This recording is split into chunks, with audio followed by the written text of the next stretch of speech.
Good morning, everyone. Thank you for tuning in to the Extra Health Workplace webinar today. My name is Erin Kopek, and I'm the Marketing Director for Extra Health. Today, you have joined us with a presentation entitled Keep Calm and Work More Overtime, Preparing for 2016's Final FLSA White-Collar Exemption Rules from Matthew Stiles, shareholder of Maynard Cooper Gale. He will be introduced momentarily. Our workplace webinar is an exciting program that we offer our clients and colleagues to help manage your workplace changes and maintain efficiency. Just a few housekeeping things before we get started. The call will last close to 1 hour. Just so you all know, you are in listen-only mode, but if you do have questions throughout the webinar, feel free to type those in your question box and I will relay those throughout the webinar because you are in listen-only mode. So let's get started. Matt Stiles is a shareholder in Maynard Cooper's Birmingham office, and he is a member of the firm's labor and employment and employee benefits and executive compensation practices. He represents employers in all facets of the employment relationship with an emphasis in employee benefits and execution compensation, compliance and strategic counseling, labor relations, employment litigation, trade secrets and restrictive covenants, affirmative action compliance in the federal contract sector, and management training. Matt has represented employers and benefits consultants in strategic employee benefit plan design and compliance matters. He also represented small business to Fortune 500 companies in executive compensation contracts and programs. He has experience representing employers in defense of hundreds of federal and state agency investigations and has served as lead negotiator in complex labor contract negotiations. Thank you for joining us today, and now I turn it over to you. Erin, thank you, and good morning, everyone. This is an exciting time, a very exciting time to be in HR, and it's also a very exciting time to be partnered with a business partner like Extra Help. I really expect that over the course of the next year, this trend that we've had in the Obama administration of really HR being able to demonstrate very clearly the value that it brings to its organization and that its staffing business partners are also able to bring to the organization. I expect that trend to continue, and this will be a big year for bringing value. And this morning, our focus is really on the FLSA proposed changes to the white-collar exemption rules. Now, I think there's a lot to understanding why these rules have been proposed, where they're going, and what it means really for the broader regulatory environment in employment right now. And so really our focus for the morning is going to be to look first at kind of how we got here. We want to make sure that we're looking at what the existing exemptions are and how those work, because that really needs to be the template, the overlay for how you proceed to decide how you're going to comply, what sort of strategies you're going to put in place for compliance. So we'll first kind of talk about what the white-collar exemptions are, make sure you feel comfortable with those. And then I want to kind of talk about how we got here with this living wage movement. It's a really unusual phenomenon regarding wages in America, and how we got there, of course, is important too. Then we'll kind of look at exactly what sort of solutions are being proposed to what has generally been considered wage stagnation in America for about the last decade. And there are a number of different attempts at different solutions, and this is just one of them. But I think where it fits among the broader regulatory scheme for addressing wage stagnation is very informative of some of the other types of regulatory changes that we might see as well that could also affect our strategy over the next year or more. So the focus will then be on really what's proposed and some practical tips on what you can be doing to get compliant with it. I think that one of the things that worries me is my clients will call me and they'll say, Matt, the CEO was on some airplane trip and was reading about this DOL proposed rule in the New York Times or the Wall Street Journal, and they tore off a segment of the page and they dropped it in my inbox saying, can we just flip a switch and convert our exempt people to non-exempt and keep on trucking? And I want to make sure that you're prepared to have that high-level discussion with the decision makers in your organization about how we should go about making a good decision for how we want to comply with these rules when they get there. I'll also address the elephant in the room, the when, of when we think these rules will become final. So that's kind of the agenda for the morning, and that's the progress that we'll make. And of course, if you have questions at any point during our time together, please use your chat dialog box to ask those questions, and Aaron will be good to catch them for me and to make sure that that I pay attention to them so that we can get those questions resolved. So turning to our exemptions, for starters, we really have got to be concerned, I think, with the old-fashioned white-collar exemptions. And those are the executive, administrative, professional, computer employee, and outside sales exemptions, which you have on your screen in front of you. All of these exemptions have traditionally been considered the white-collar exemptions, and they all have really a two-part test. The DOL would say that they have a three-part test, that for everything except for the outside sales exemption, we have to determine first whether the employee works the requisite, receives the requisite minimum salary of $4.55 a week, and that they are paid on a salaried basis. So that's the two-part test. I consider it just a one-part test. Do we pay a salary of $4.55 a week or more to an executive, administrative, professional, or computer employee exempt, who's exempt under one of those exemptions? The outside sales exemption, interestingly, is the only exemption here that does not have a minimum salary requirement. As long as you can show that an employee's primary duty is to make sales away from the employer's workplace, and those folks are paid on a commission basis, there is no minimum salary required for an outside sales employee. It's sometimes difficult to ascertain whether we've really got someone committed for their primary duty to make sales away from your workplace. And the indicator there for that outside sales exemption is really what they're actually doing.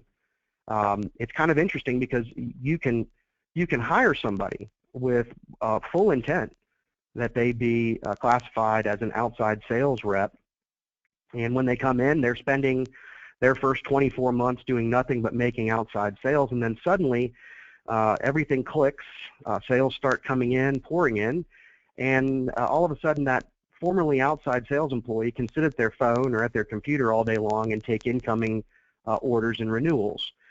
The minute that job actually changes into sitting at the desk primarily to receive orders, that person ceases to be exempt. So I really think of all of these exemptions, the outside sales exemption is the one that can be the most volatile. And so if we've got someone classified under the outside sales exemption, let's be sure that we're reviewing those on an annual basis, not just looking at job descriptions or what was intended for the job, but looking at what our sales folks are actually doing. Now remember that these exemptions are considered exceptions to the default rule, and the default rule is that everybody is paid at least minimum wage plus time and a half overtime for each hour worked over 40 in a work week. If we want to deviate from the default rule, we've got to show that somebody satisfies an exemption. So turning again to the more common white-collar exemptions, your executive, administrative, professional, and computer employee, really the executive exemption, fairly easy for us to determine whether that one applies. Primary duty there is that we're managing and supervising 2 or more full-time equivalent employees, and fairly easy primary duty for us to satisfy. Professional employee, I'm skipping administrative, I'm going to come back to that in a minute. Professional employee, again, really 2 categories there. You're performing work that shows advanced knowledge in a field of science or learning with a prolonged course of advanced specialized study. You're consistently exercising independent discretion and judgment, and you've received an advanced degree or certification to do so. And then this computer employee exemption, which really was the source of a good bit of litigation over the past few years, I think I can make it easy for you there. If you're writing code or performing systems analysis, if you're engineering computer systems, then you probably qualify for the exemption. The minute that you are simply maintaining hardware, you do not qualify for the computer employee exemption. Now, turning back to administrative, and really administrative becomes a fairly burdensome area for us. I think it's the trickiest area for us to apply. Folks who get classified administratively exempt tend to be employees who would have qualified for the executive exemption, but they don't supervise the requisite number of people. They might be a solo person. They might be your marketing director. They might be your HR director. They could be payroll. They could be accounts payable. Folks who don't quite fit one of the other exempt categories. So these are the categories that we're concerned with here. Now, lately, a vast majority of litigation has been on the executive exemption. Really, the focus there is that they think the executive exemption gets misapplied merely because someone supervises 2 or more people. An executive exemption is used, for example, for the assistant manager of the fast food restaurant down the road. Does that really pass the smell test of an executive? Probably not, but that's how it gets used because that's someone who is supervising 2 or more full-time equivalent employees. So a lot of litigation has been on executive. I think a lot of litigation can almost always be on administrative because I think the hardest thing to establish to qualify for that administrative exemption is that the individual employee is really exercising independent judgment and discretion over matters that are of importance to the management of the business or a part of the business. That independent judgment and discretion is a huge factor. So that's why I think administrative tends to be one of the ones that I would keep on my radar for, kind of annually looking at whether we really have employees in a position that qualify.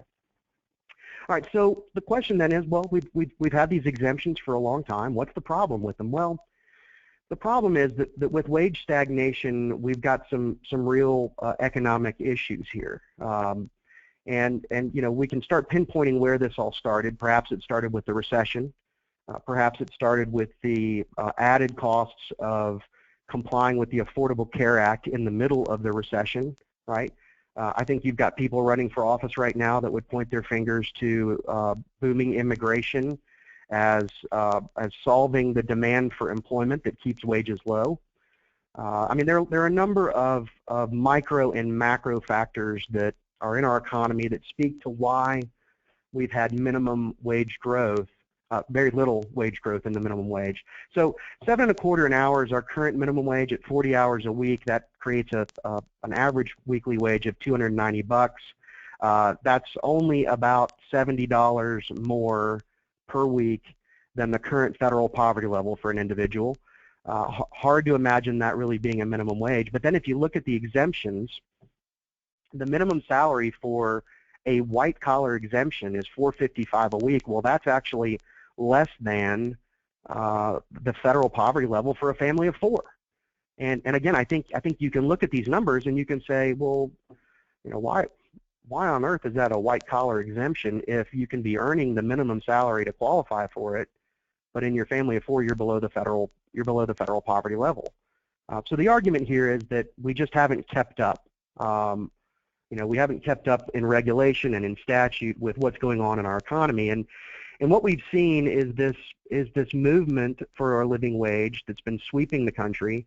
There's a hashtag if you are a Twitter user or a social media user. It's the hashtag #FightFor15. These folks want a $15 minimum wage, and for the last 4 summers, they have conducted a vast number of protests in major metropolitan areas. They are primarily individuals who are working in restaurant, hospitality, hotel type industry jobs, and they're protesting together. And it looks like a union protest, but folks, it's not. These are not union. These are just individuals who are coming together and saying, we're not making enough to live on. We're working 40-hour or more weeks.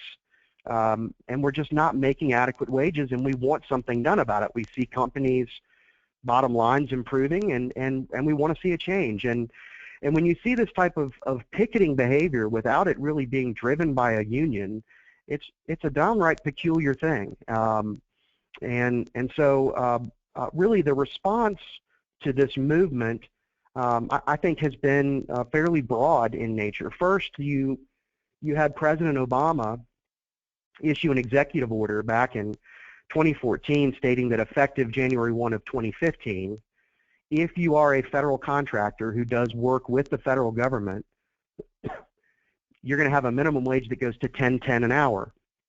And at $10.10 an hour, the executive order also indexes that minimum wage to a component of wage inflation data from the Bureau of Labor Statistics, and says, look, we're going to increase this anytime that the Bureau of Labor Statistics wage data increases. We're going to increase annually the minimum wage that you have to pay to a federal contract employee supporting a federal contract. Now, we may not have a whole lot of federal contractors on the call this morning, but this is a really momentous thing. Anytime we see an executive order, I say pay close attention to it in the HR community, because approximately 40% of America is employed by a company that is a federal contractor. So when we mandate a new obligation of a federal contractor, we create new industry standards, right? And so we have to watch that. But this 1010 number, it's a number that's going to keep coming back and coming up and popping up. So let's pay close attention to it, because I think it is an indicator that we will see that this is kind of what the White House and the administration thinks should be the minimum wage. And I think this is important because we have not had a minimum wage increase applicable nationwide since the George W. Bush administration. So minimum wage certainly is a factor here. Looking at some of the local solutions, I'm located in Birmingham, Alabama, though I practice on a nationwide basis, but I think it's kind of peculiar here that the city of Birmingham is the very first city in the South to pass its own minimum wage ordinance. You know, these are things we expect to happen in Oregon and California and New York State and Massachusetts, but finally, as a result of this living wage movement, you know, there were picketers all over Birmingham this year campaigning for a fight for 15. The city passed its own ordinance saying we're going to have our own minimum wage, and it what number did it choose? There's that 1010 number again, right? And they tied their number to the CPI, so they said it's automatically going to increase on an annual basis, just like the executive order did. Now, our minimum wage in America is not tied to any automatically adjusting inflationary metric. It is a political hot potato. If anybody wants to increase the minimum wage, it requires Congress, both houses, to pass a bill that increases it, that is signed by the president. And you know, so we're unlike virtually every industrialized country in the world. We leave this to the politicians to decide what the minimum wage should be each year. You're seeing this movement starting with the executive order, now finding its way into the local environment, and I think other cities will start looking at solutions like this too. So a considerable factor here for how folks will respond. It's looking like the GoToWebinar server connection has been lost. Aaron, is that something that you're able to help me with? I'm sorry, what was that, Matt? I'm getting a connection, a notice that the connection with the GoToWebinar server has been lost. Are you guys still reading me online? Well, I can hear and see you just fine. Let's see, it looks like we have a response here. Yeah, everybody seems to be hearing you and seeing just fine, so I don't know if maybe there was like a hiccup in your internet connection or something, but it looks like we're good to go. Maybe so. It's not advancing my slide. Can you advance me to the next slide then, Aaron? Yes. Wonderful. So we're talking about sort of the local solutions, and we've had an executive solution, we've had a local solution, and you know, and I think a big part of the debate here is, you know, how do we deal with in this country the wage stagnation that we've had, and I think that's why we're seeing this focus on the exemptions start to occur now, and so the solution here at the regulatory level is to take a look at these exemptions, and the White House promised that it would do so, and it encouraged the Department of Labor to do so. And you know, while all the litigation about the use of white-collar exemptions has focused on the types of duties that are required in order to perform the exemption or to qualify for the exemption, interestingly, the Department of Labor, in creating a new rule, did not focus at all on the duties. In fact, its proposed rule does nothing whatsoever to change any of the duties out there anywhere. Instead, what they focus on is the minimum salary requirement necessary to qualify. And so instead of $455 per week, they decide that that really what we ought to have is an elevated, substantially elevated, and indexed to inflation minimum salary threshold that is going to be pegged to the 60th percentile of wage earners, and that percentile would result in approximately really a $970 per week, roughly $50,440 per year in minimum salary. Really a huge shift from where we are, more than doubling the minimum salary. And as in their proposed rule, they said, look, we're not going to do anything to change the duties. We think bumping up the salary will resolve a lot of the complaints, a lot of the problems that we've had with the duties tests. Also, nothing about this proposed change to the white-collar exemptions would change the minimum wage itself, which, by the way, I do believe will come to a floor vote in Congress. I think it's going to be a political hot potato. I think as we get closer to the general election, we may see a Republican Congress take action on the minimum wage to try to remove that issue from, from being a political issue in the election. What number will they choose? My guess is they'll look to 1010. They'll do some sort of stair-stepped action, and they'll look to 1010.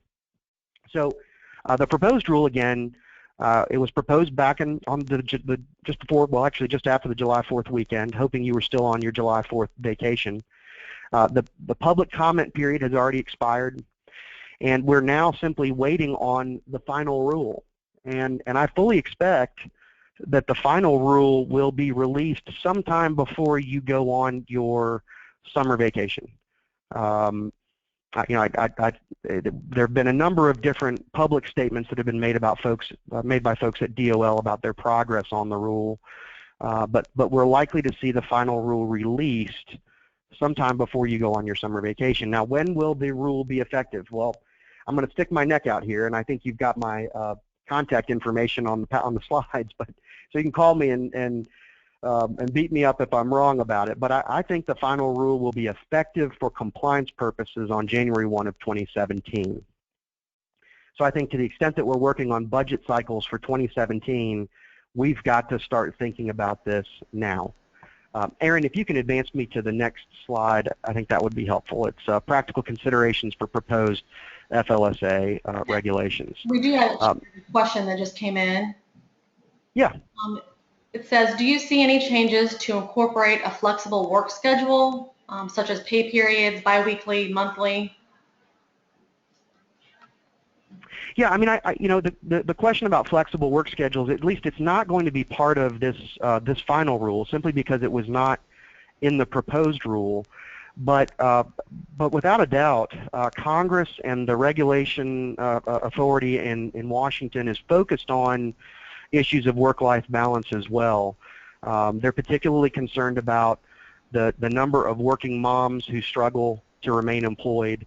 I fully expect that we will see more state law solutions mandating flexible work schedules. There's a very popular paid leave, like a paid FMLA leave bill that's working its way through the New York legislature right now.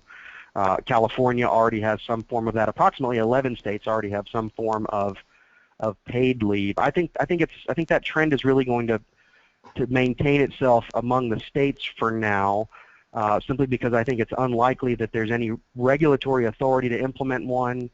I think it's going to need legislation in Washington to come up with a solution, and we're unlikely to see any real significant legislation pass through this Congress until after a new president has taken office. So good question. Is it Aaron, on the practical considerations? The DOL, when it proposed the change to the white-collar exemption minimum salary, said that they expected that this would affect employers in the first year to the tune of $2 billion in compliance. And they, in essence, said that they expected this would mean that most employers would be bumping salaries up to comply. I think that's probably unlikely. I don't think this will actually have a significant effect on wages in America. Who will it affect? I think it's most likely to affect frontline managers. These are particularly people like team leads or frontline supervisors, people who tend to be classified exempt under the executive or the administrative exemptions are probably the lower paid exempt employees. I think they're the ones most likely to be affected by this type of change. And I think organizations are going to have to really focus on how this will affect their culture.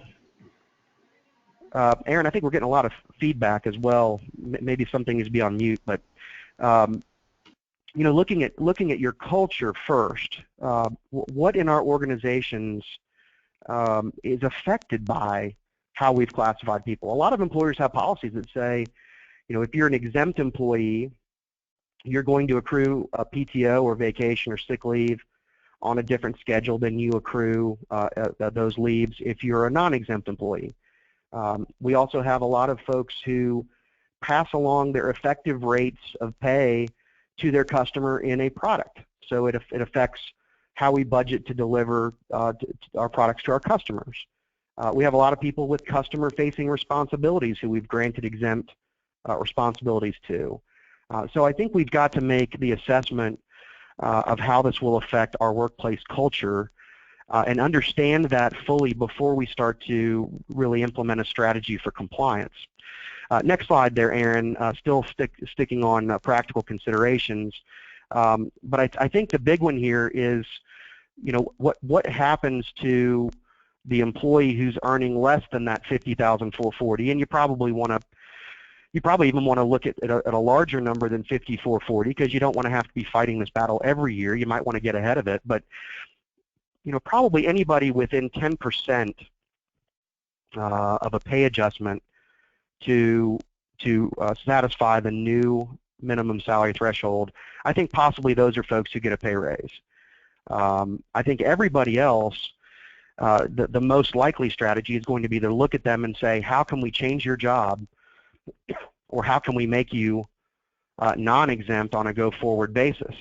So I think we've got to try to classify folks when we first try to assess this strategy. Here are people who are likely to increase their pay to keep them exempt, and then here's this other pool of folks that we're just not sure what we're going to do with them yet. And I would put that group in really your analytical group. Next slide here, Aaron, still focusing on practical considerations. I think that there's a big mistaken understanding among leadership in our organizations that it's going to be a fairly easy thing to simply take somebody who's earning a salary that's well under the new threshold, to convert it to an hourly basis rate and to simply make those folks hourly on a go-forward basis. I think that is a huge mistake to make that assumption. A lot of these folks will be very difficult to convert them to non-exempt because of the duties we've given them. Remember that the whole concept here is that if you're salaried, making calls after hours, handling emails after hours, coming in and doing the night bank drop, or responding when the alarm goes off at 2 a.m., managing people and taking phone call and call-offs and those types of, all those things get paid for through salary, but the minute that you're not an exempt employee, all of those things end up being compensable and have to be reported on a timesheet. How are we going to do that for a lot of these folks? How do we make those adjustments? Can we even ask our folks who we are contemplating converting into hourly employees, do we even have the capacity to make them keep track of their time while still doing the duties that we've assigned to them? I don't know that we do. So I think that's a real challenge. And furthermore, they are going to be working overtime. If we switch them to hourly, looking at the next slide here, Aaron, if we take the assumption of a $48,000 a year employee who's not going to qualify for the new exemption, let's just say they work 2 hours of overtime a week. Maybe it's tempting to simply convert them to a $23 an hour rate, which would be effectively their $48,000 salary, just simply converted into a 40-hour-a-week assumption of an hourly rate. But that wouldn't be appropriate, because if we do that, we're going to end up way over budget on our overtime expenditures. So in order to have a status quo decision with just the assumption of a 2-hour-a-week of overtime, we've actually got to pay that $48,000 per year salaried employee a $20.50 an hour hourly rate to account for approximately $5,400 a year in overtime costs. Now, the minute that you tell that employee that we're converting you to an hourly rate and it's going to be $20.48, they're going to do the math on your screen. They're going to multiply by 40, multiply by 52, and they're going to say, my goodness, you've just given me an 11.5% pay cut, right? They are. They're going to be horrified by that, and you're going to have to explain, no, this is a status quo. You're still going to make $48,000 a year because you were working 2 hours of overtime every week, and you're going to get time and a half, and trust me, this is going to be a status quo. Well, listen, folks, after the employer response to the Affordable Care Act, I don't know that employees have a whole lot of trust in how employers resolve these types of issues and maintain status quo. I just don't think they do. So I think you've got to be able to anticipate the need for that overtime to be built into this conversion. And looking at the next chart, some other considerations. The next slide here, sorry, Aaron. We have a couple questions coming in. Yeah. Sure. Do you see any changes, or I'm sorry, some people may work 35 hours one week and 45 hours in another week. Both are in the same pay period. Do you have any idea what will happen to employers that do not comply? Yeah, I mean, you've got the ability to, it's not an issue of the hours that they work. It's going to be a question of what is their salary, and of course if you don't comply with the minimum salary, then you're supposed to be paying time and a half overtime on every hour worked in excess of 40 in a pay period. And I'm sorry, in a week, not a pay period, in a week, in a work week, however you define your work week. So you've got that obligation, and we've seen what happens when we don't comply with that. I mean, everybody knows how to find a plaintiff's lawyer. My kids run around the house singing the jingle from the TV advertisements for the local plaintiff's bar. It's not hard to find somebody who will litigate that question, and DOL has a large number of auditors out there looking for folks who are not compliant. So it's either a question of, do we pay the minimum salary, at which point we don't have to keep track of hours, or are we going to have to pay you on an hourly basis, at which point I've got to make sure that you are, number one, creating time records that we can rely on, and that those records are accurate and that you're paid correctly on those records. Aaron, other questions that we have out there? There are. We are a small business, and managers and exempt employees have to wear multiple hats.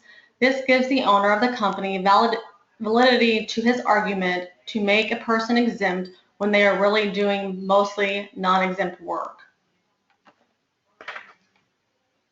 Sounds dangerous.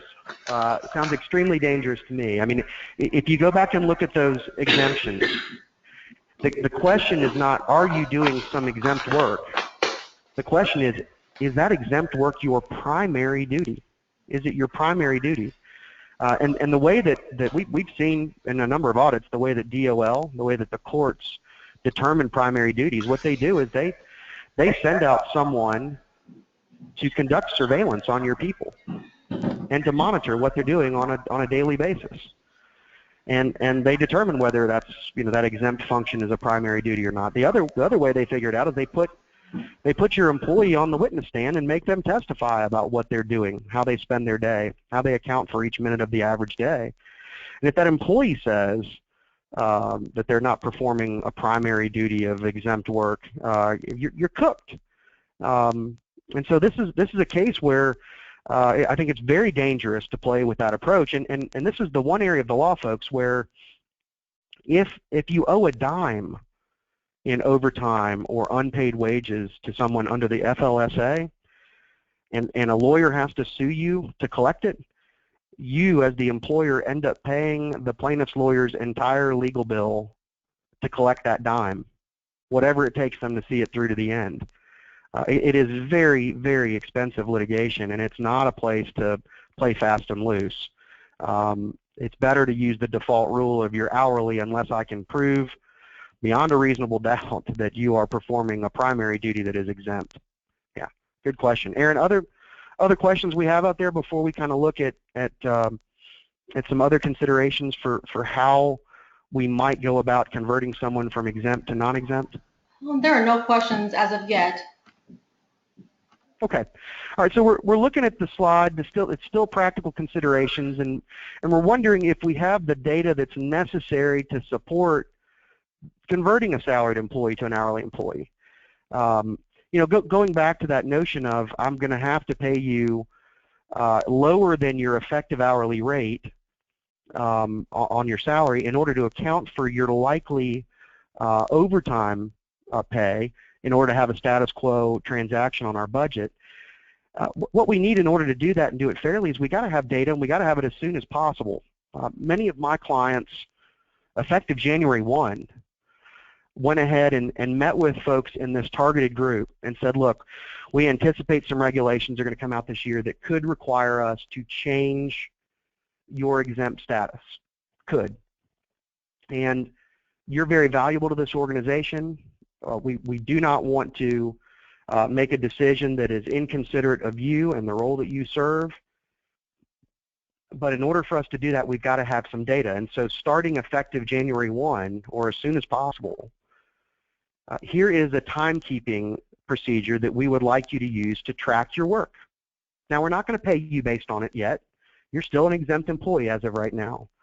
But what we're trying to do is we're trying to get an accurate set of data that shows the hours that you're working, what sorts of duties you're performing, so that if this regulation comes out the way we think it will, we have the ability to take into account all of the facts and circumstances and make a decision that is the least disruptive to you and our workplace. So let's start tracking data now. And I really think that will at least give you the ability to then sit down with that employee, and when you do start them at an hourly rate that appears to be less than a strict conversion of their salary, you're able to say, look, here's the data from the last 8 months that show you averaging 2 hours of overtime per week. Those are overtime hours where you're going to be making $30 on each of those overtime hours. And so you're going to still get your regular salary effective with this rate change. That's what we project. So I think you want that data. You also want the data now to know, is it trackable, right? What do I have to track? Do I have a supervisor who needs to be reporting when they pick up their smartphone and respond to emails after hours? How do I deal with that? Is that going to be a problem for me? So I think you've got to go ahead now and look at some data and get the systems in place to be collecting it. Don't connect it to payroll yet. Just use it as an HR information gathering procedure. All right, Aaron, next slide, other solutions. Another solution here is that we could convert a full-time employee who's been in a salaried exempt position. We could convert that to 2 part-time hourly non-exempt positions. The idea here would be to avoid having to incur overtime. So instead of you working one person for 40 hours a week, we work 2 people for 20, 25, something like that. And that way we avoid the overtime expenses that are related to that conversion. Why do I think this is a possible outcome? I think it's a very likely outcome for a lot of employers, simply because we had a lot of employers who just did this as a response to the Affordable Care Act. They said, look, if we've got to pay more for every full-time employee, we're going to have fewer full-time employees. I think the same will be a likely reaction here. I think it will have some of the same problems. If we're talking about taking 1 full-time supervisor into 2 part-time supervisors, that creates inconsistency, more training obligations, probably higher turnover. Anybody worth a darn is likely to go down the street and take a full-time job, right? So it's going to be a difficult one to make it work perfectly, but it will be a popular solution for a lot of organizations. Next slide, looking at some other solutions. You could make that salaried exempt employee an hourly non-exempt employee, and you could take away the really cumbersome management duties. You know, if they're a key holder, if they're the ones with the smartphone, if they're the ones with some of these after-hours obligations, making the bank drops and you know, going and sitting with people at workers' comp, doctor's appointments, whatever the case might be, you could take their exempt functions that were the ones that we didn't, you know, we gave them to them so we didn't have to track them, right? And we could move those exempt functions over to somebody who is paid the higher effective salary rate. What I think a lot of employers will do, you know, you look at this trend that swept manufacturing of team leads.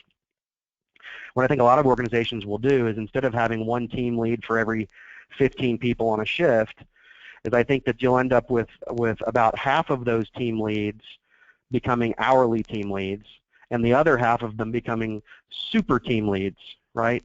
That absorb the exempt functions of the former team leads and perform other exempt functions and get paid at the higher exemption rate. So what you're doing is you're complying with part of the group, removing those exempt functions that make it hard for you to track their time or that subject you to overtime, and putting those functions over onto somebody else. So I think that's going to be a very popular solution as well.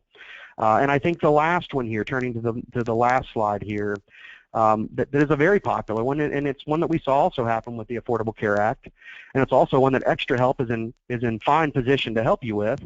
That is to outsource. You know, if we've got folks where the classification issue just creates too much of a problem for us, let's outsource that function to somebody else.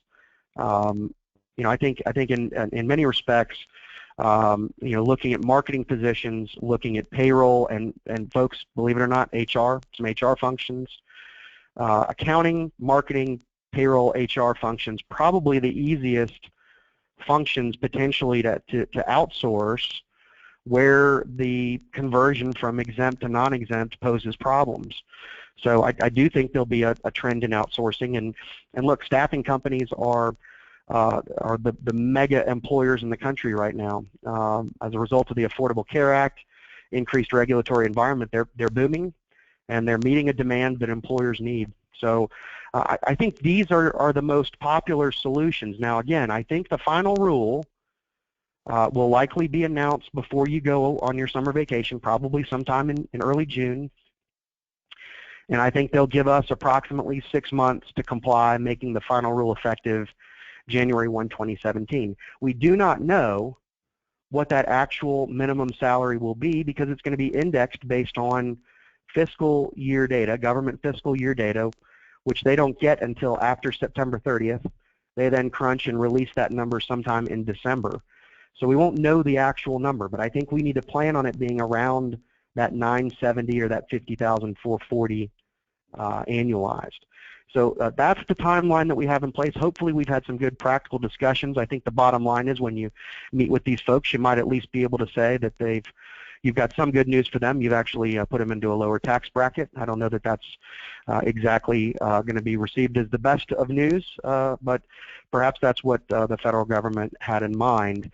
Moving on to our last slide there, Aaron, which is just the question mark to see if we have any lingering questions that we haven't already been able to answer this morning. All right, there are a couple more questions that came in. Do you think the Department of Labor will allow us a grace period?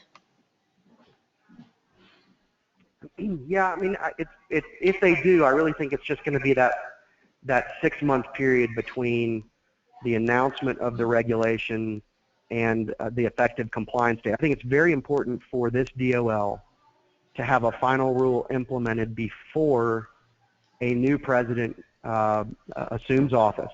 I think they fear that the risk is that a new president could have the ability to come in, if it's been delayed at all, could have the ability to come in and delay it indefinitely or unwind it. So my belief is really that they intend to make sure that you are compliant by January 1, 2017. Other questions?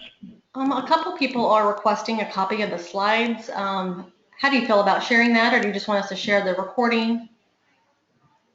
Yes, Aaron, feel free to share them with anybody who'd like a copy. All right, great. Let's see. We did have a question saying staffing companies are under the political eye now, aren't they? Yeah, it's an interesting question. I mean, I really think that if you ask the administration, they would say that the boom in staffing companies was an unintended consequence of the Affordable Care Act, and that it's one that they would like to correct. And you've seen the LRB get very aggressive in how they define co-employment for purposes of liability under the National Labor Relations Act. You've certainly seen the courts be a little more friendly to finding joint employment where there's a liability question that involves both a staffing employee and the site employer. I really think that for the most part, at least as of right now, the better thing is to view most of those developments in the law as being attempts to make sure that the staffing industry is kept in check. But they're no more effective than your service agreements that you already have with your staffing service providers. And you look at most of those agreements, and the staffing companies are doing exactly what they need to do to protect their clients as well as themselves. And they already are assigning liability for those types of things through their contracts. So I don't see any urgency in the regulations to try to put additional scrutiny on staffing firms. But I certainly think that in the near future, regulation as well as new legislation is probably going to do things to try to curb the growth of that industry. They just haven't gotten around to it yet.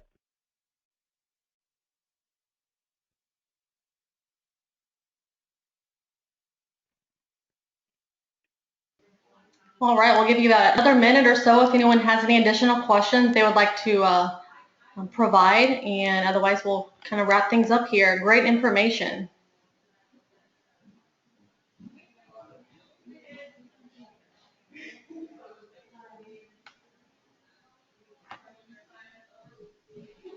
All right. I just wanted to let everyone know, thank you for attending today. I will send out a copy of the PowerPoint as well as the recorded video for everyone to view as needed. If you have additional questions, feel free to reach out to Matt or myself, and we can get you in touch. That way, if there's anything else that comes up. Thank you, Matt, and thank you for everyone today. Have a great rest of your Tuesday. Thanks, Aaron.